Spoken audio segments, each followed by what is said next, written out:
ng Espiritu Santo, kasama kami, Panginoong Diyos, na nagagalak sa panibagong taon ng buhay na ipinatuloy po ninyo kay Ate Chat. Ang aming panalangin, Panginoon, para sa Kanya ay ang patuloy pagkakaloob sa Kanya ng kalakasan at pagdilig sa Kanya mga daing at mga panalangin sa iyo. Salamat, Panginoon, sa pagtitipong ito. Salamat sa bawat isa na nakibahagi sa araw nito.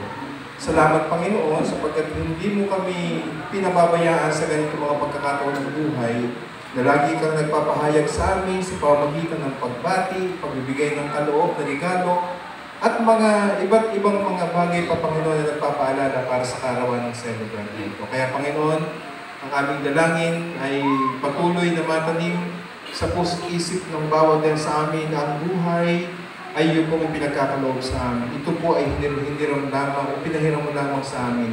Kaya dapat namin pagyamanin ito at sa tuwing darating sa amin ang panahon na ito, karapatan namin na ito ay ipagpasalamat sa iyo at bigyan ka ng kapurihan at karangalan sa mga taon ng buhay na idinadagdag mo sa amin. Salamat po sa mga pagkakataong ito, salamat po sa pagtitipon at sa mga pagsasaluhan namin sa hapong ito, pagpalain po ninyo ang lahat.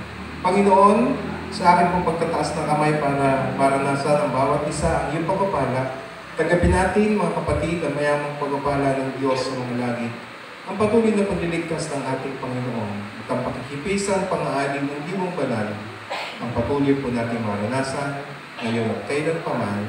Amen at